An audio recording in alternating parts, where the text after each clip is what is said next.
My name's Graeme Hudson, and I'm an Associate Director with Crisis24, and I co-lead our All Hazards Response team based out of the UK. Our team have been heavily engaged with supporting clients adapt and deal with the situations that are presented over the last couple of months. Coming up, I'll provide an overview of the events in Ukraine, what we have done to support our clients in the region, how we've seen duty of care applied by some organisations and how does that end, how it's impacted their effective decision making, and then what's potential next steps.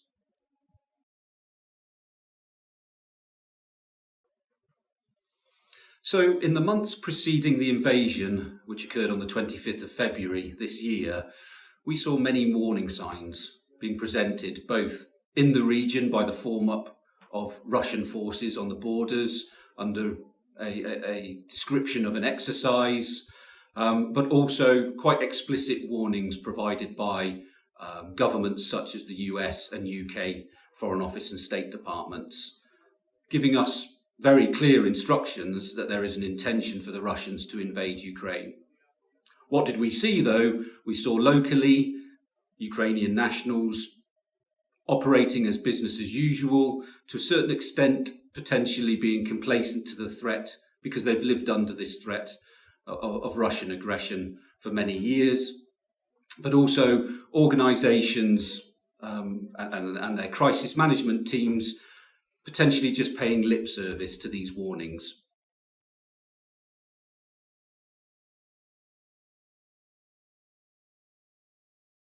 So what have we been doing in and around Ukraine to support organisations?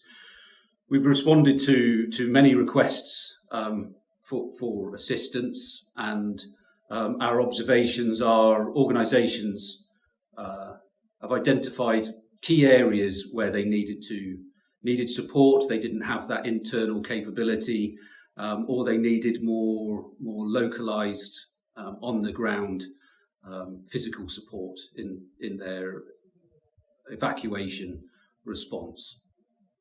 Our teams were on the ground very early on from the start of the year, planning and establishing or creating and establishing plans for organisations, and then at the time of the invasion enacting those plans. We then established coordination cells in bordering countries such as Poland and Romania, and remained engaged with our vendors within the country to be able to provide that physical support of evacuating personnel to safer bordering countries. Over the last 2 months, we've helped evacuate over 200 Ukrainian nationals to a place of safety, and also established safe havens within the country for people to relocate to, whilst they reassess the situation before, whether they want to leave the country or remain. We've assisted in the delivery of key equipment, it being food, water, and medication to, again, people who aren't in a position to leave the country or want to just remain, but they didn't have access to basic food items. We've also assisted once people have got across the border in onward transmission to longer term resettlement areas.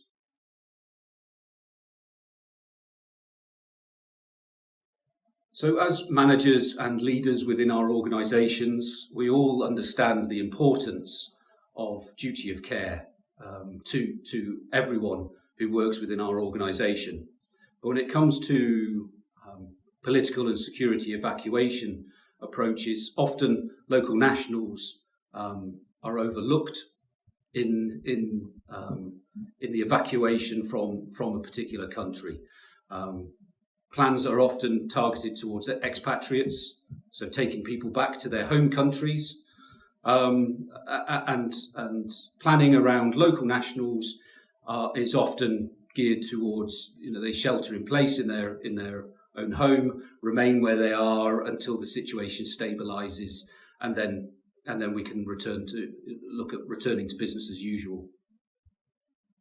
Now, Ukraine created a relatively unique environment in that this was a conventional war invasion, and significant amount of local population were displaced because of this military action. And a lot of these people worked for foreign organisations. And organisations needed to understand how they were going to apply their duty of care to their local national staff. Falling back on insurance to support this was found to fall short, because insurance was really there to support the expatriates in getting home to their home country. So financially, that wasn't really a viable support area for organisations. And so people had to understand, or an organisation had to understand, what they were going to provide in support to their local staff and how far it can be extended. Is it just the employee? Is it their immediate family, husbands, wives, children, or does it extend to grandparents and brothers and sisters? This is a very emotive subject. We found when we were addressing this with staff, because no one wanted to leave particular key family members behind, only to be relocated to a safer place, but leaving their grandparents or someone else dear to their heart. So understanding what that looks like, understanding what kind of financial commitment the organisation is setting itself up for. Once you relocate someone, you're responsible for them, or are you?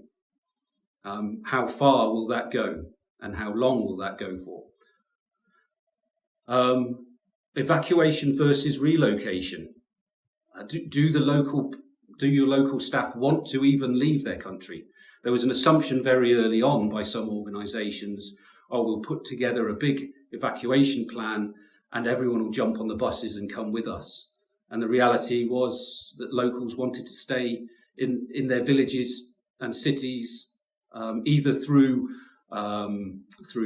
national pride and wanting to remain and defend their neighbourhood and their cities, and not to be seen running away from this threat, or because they physically couldn't leave. So fighting age males were not permitted to leave, and still not permitted to leave the country unless under certain circumstances. So identifying a relocation sites within the country was found to be a very practical approach, and being able to temporarily displace people to a safer part of the country, but making sure that they maintained their own kind of national identity in staying in the country themselves. But we're now at over 2 months since the invasion, and evacuations have been ongoing and are still ongoing, particularly after the most recent escalation in military action in the east of the country. Organisations have to understand where does that duty of care stop? How long will this go on for?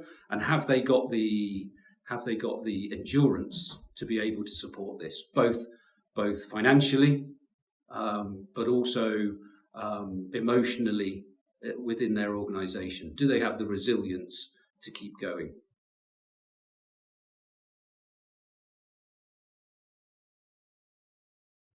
So most organisations invest heavily in their crisis management plans, the development, and make sure that they are trained in the implementation and exercise of the details. These are often informed by detailed risk registers that prioritise what your plans need to address.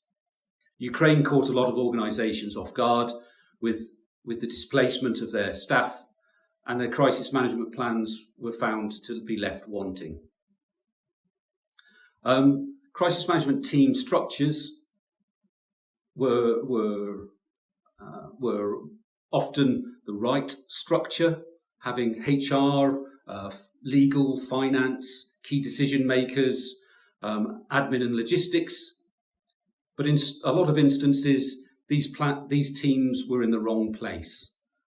You would be reliant on the team being in country, in Ukraine, to enact a lot of the plans, to do the physical evacuation of personnel, but because of the speed of the military action and displacement of personnel, often these incident management teams were displaced themselves and were no longer capable of enacting any of the plans that were already in place.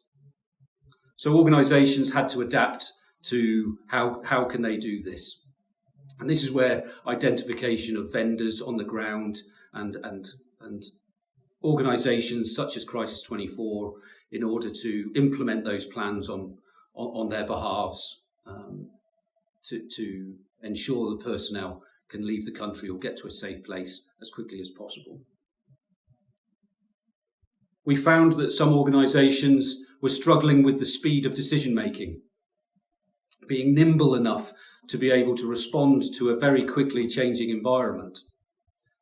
For example, transportation could be available and you get 12 hours notice that there's 3 seats available in a car that's ready to evacuate people from Kiev. And it's first come, first served. An organisation has to make a decision straight away, or those seats will go to another person. We saw opportunities to evacuate people lost on multiple occasions because of the lack of ability to make a decision quickly. Use of vendor onboarding. Organisations, you naturally do significant due diligence on a vendor that you're going to use in normal business.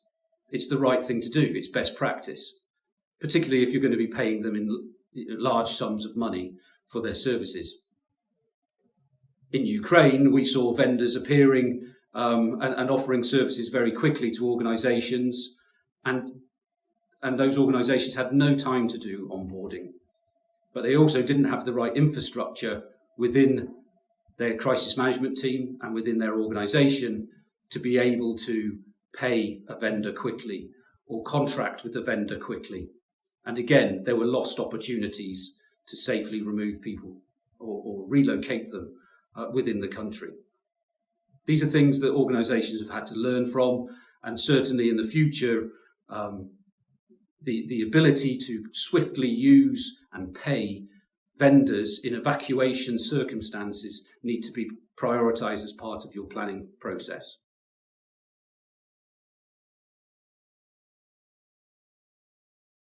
Next steps. What organisations are having to address at the moment?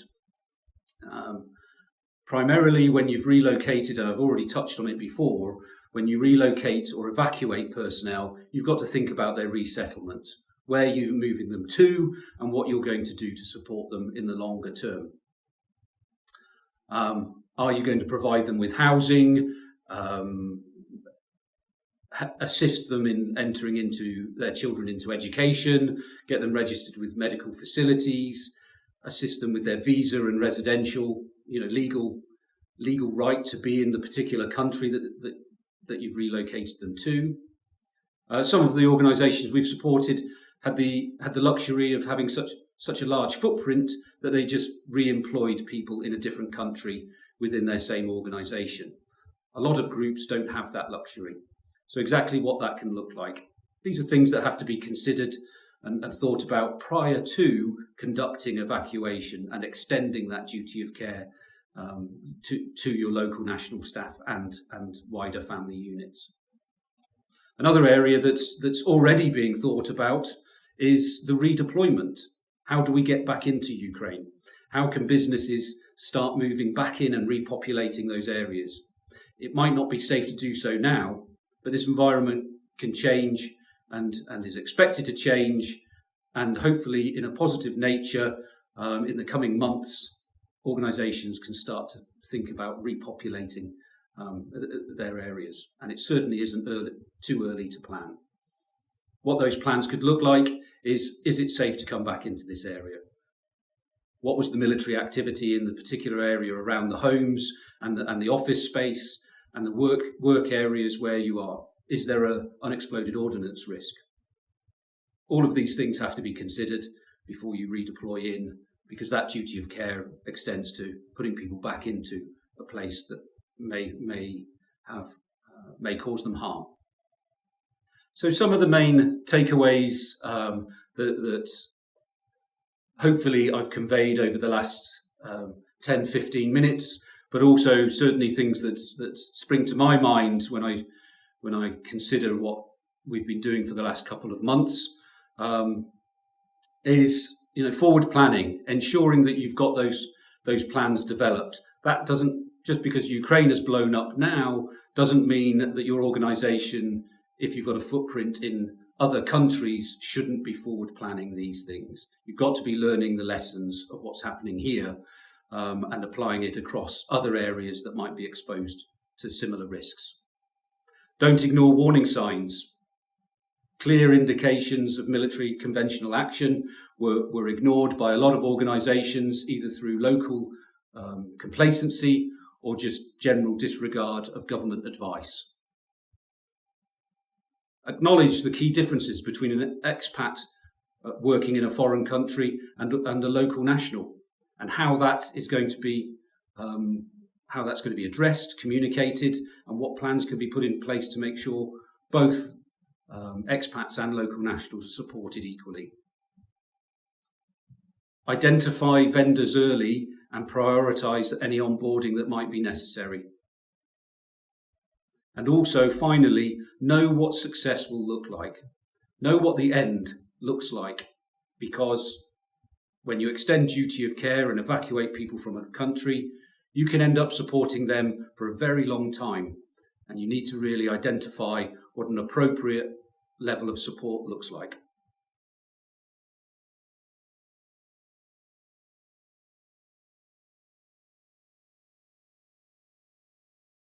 Thank you very much for listening to my presentation. I hope it was useful, and hopefully some of you will join me in the private chat room shortly after this, and I'm happy to discuss any specific questions.